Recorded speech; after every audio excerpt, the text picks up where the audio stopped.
TRS party ప్రధాన కార్యాలయంలో ఈరోజు సిట్ వేసినటువంటి సందర్భంగా హరీష్ రావుకి సంబంధించి బీఆర్ఎస్ పార్టీ నాయకులు శ్రేణులు ఉన్నారు. అదే క్రమంలో బీసీ సంఘాల జేఏసీ నాయకులైనటువంటి వెంకటేష్ గౌడ్ గారు ఉన్నారు. వారిని అడిగి తెలుసుకునే ప్రయత్నం చేద్దాం. ఏంటి ఇంతమందితో రావడానికి గల కారణం ఏంటి? వారి బీసీ సంఘాలతో కూడా మూకుమ్మడిగా ఇక్కడికి ప్రధాన కార్యాలయానికి వచ్చారు. ఏంటి అన్న ఇంతమంది బంధు బలగంటే ఇంతమంది వచ్చారు? సిట్ వేసేయంగానే భయమేస్తుందా మీకు?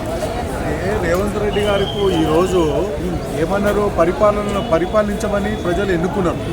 నువ్వు ఎన్నికల్లో 420 హామీలు, అదేవిధంగా 6 గ్యారంటీలు ఇచ్చి ఎన్నికలకు వచ్చిన తర్వాత ఏం చేయాలి? పరిపాలించాలి. నువ్వు 2 సంవత్సరాల కాలము అనవసరమైన విషయాల్లో నువ్వు వృధాగా గడిపిస్తున్నావు. ఆ విధంగా కాకుండా ప్రజలకు అనేక సమస్యలతో ఇబ్బంది పడుతున్నావు. ఈరోజు విద్యార్థులు ఫీ రియంబర్స్మెంట్ 6,000 కోట్ల రూపాయలు రాక ఈరోజు కాలేజీ యాజమాన్యము టీసీలు ఇవ్వటం లేదండి. అదేవిధంగా రైతులు తీసుకుంటే రైతులకు యూరియా లేదు. అదేవిధంగా ఉద్యోగస్తులకు పాపం వాళ్ళకు ఇన్ని రోజులు పనిచేస్తే రిటైర్మెంట్ బెనిఫిట్స్ లేవు. అదేవిధంగా బీసీలు, ముఖ్యంగా బీసీల కామారెడ్డిలో ఏం చేశావు? 42% ఇస్తావు అనేటువంటి ఒక హామీ ఇచ్చి ఎన్నికల్లో ఓట్లు వేయించుకొని ఇంతవరకు 42% ఇవ్వలేదు. సర్పంచ్ ఎన్నికల్లో ఏమన్నావు? నువ్వు 3,000 కోట్ల రూపాయల నిధులు మునిగిపోతాయి కాబట్టి ఈ ఎన్నికల వరకే అన్నావు అనేది ఓట్లు వేయించుకున్నావు. వేయించుకొని 17% తగ్గించినావు. కేసీఆర్ గారు 33% ఇస్తే నువ్వు 17% తగ్గించినావు.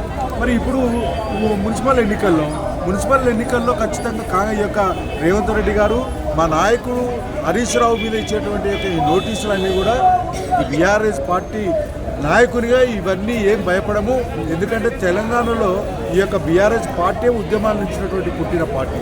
మా నాయకుడు కేసీఆర్ కానీ, కేటీఆర్ కానీ, హరీష్ రావు కానీ ఉద్యమాల నుంచి తెలంగాణకు సంబంధించిన ఉద్యమంలో మా మీద కేసులు పెట్టారు, జైల్లోకి పోయాము. వాటికే భయపడినటువంటి వాళ్ళము ఈరోజు ఈ నోటీసులు ఇస్తే మరి ఫోన్ టాపిక్ హరీష్ రావుకి సంబంధం ఉందంటే ఆ నిజంగా అడుగుతా, హరీష్ రావుకి ఏం సంబంధం అండి? హరీష్ రావు యొక్క ఇరిగేషన్ మినిస్టర్కు హోంశాఖకి ఏం సంబంధం ఉంటుంది? అరే అంటే గతంలోనే సుప్రీంకోర్టు ఏం చెప్పింది? హరీష్ రావుకు సంబంధం లేదని చెప్పారు. నువ్వు ఈ సిట్టు కాదండి, కేవలం ప్రజలకు ఇచ్చినటువంటి వాగ్దానాలు నెరవేర్చాక కేవలం డైవర్షన్ పాలిటిక్స్ ఆడుతున్నటువంటి హరీష్ రావు. అంటే ఈ సందర్భంలో మున్సిపల్ ఎన్నికలు జరుగుతున్నటువంటి సందర్భంలో ఇలాంటి సిట్ నోటీసులు రావడాన్ని ఎలా చూడొచ్చు? ఇప్పుడు ఈ సిట్టు అనేది ఏం కాదు, దాంతో ఒరిగేది లేదు, పోయేది లేదు. కేవలం కాలయాపన తప్పితే ఈ విచారణలు ఏం జరిగాయి? ఈ యొక్క యాక్షన్ అనేది దాదాపు నువ్వు ఉన్నటువంటి 2.5 సంవత్సరాలు ఉన్నాయి. ఈ పుణ్యకాలం గడిచిపోతుంది. ఆ రకంగా కాలక్షేపం చేయాలి.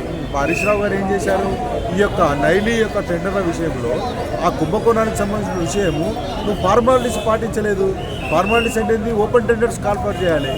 కార్పొరేట్ చేసి అందరికి ఇచ్చి ఎవరైతే ఎక్కువ కోట్ చేస్తారో వాళ్ళకి ఇవ్వాలి. ఆ విధంగా కాకుండా ఏం చేశాడు? నువ్వైతే ఎవరైతే స్పాట్ విజిట్ చేయాలంట, అంటే స్పాట్కి ఎవరు వెళ్తారంటే అంటే వాళ్ళ అనుయాయులకి ఇవ్వడానికి చేసేటువంటి యొక్క ప్రయత్నమే భాగంలోనే అదే రేవంత్ రెడ్డి బామ్మార్దికి యొక్క 1,600 కోట్ల కుంభకోణం సంబంధించిన ఈ యొక్క కుంభకోణం, ఈ యొక్క మొగ్గు కుంభకోణం, ఈ 1,600 కోట్లు ఈ యొక్క బట్టి విక్రమార్క కానీ రేవంత్ రెడ్డి కానీ ఈ యొక్క పంచుకునేటువంటి యొక్క కార్యక్రమంలో భాగంగానే ఈరోజు ఈ యొక్క వాళ్ళ కొట్లాటలు బాగున్నాయి, అవన్నీ మర్చిపోవాలనే ఉద్దేశంతో ఈరోజు ఏం చేశాడు? ఈ యొక్క రేవంత్ రెడ్డి గారు యొక్క నోటీసులు పంపారు. ఈ నోటీసుల వల్ల జరిగేది లేదు, పోయేలేదు. ఏదైనప్పటికీ కూడా మా యొక్క బీఆర్ఎస్ పార్టీ భయపడదు. ఖచ్చితంగా మేము న్యాయస్థానం మా వైపు ఉన్నది. అదేవిధంగా ప్రజాకోర్టులో పోరాడతాము. ఖచ్చితంగా మా నాయకుడు హరీష్ రావు క్లీన్ చిట్ ఇచ్చింది గతంలోనే, మేము భయపడే ముచ్చటే లేదు. అంటే ఒక సందర్భంలో CM Revanth Reddy BRS party బద్దలు కొడతా అని చెప్పేసి కూడా చెప్పినటువంటి పరిస్థితి ఎలా చూడొచ్చు? నేను అడుగుతా ఉన్నాను, నువ్వు రేవంత్ రెడ్డి గారు మీ ప్రతిపక్ష నాయకుని ఈరోజు ముఖ్యమంత్రి హోదాలో ఉన్నావు.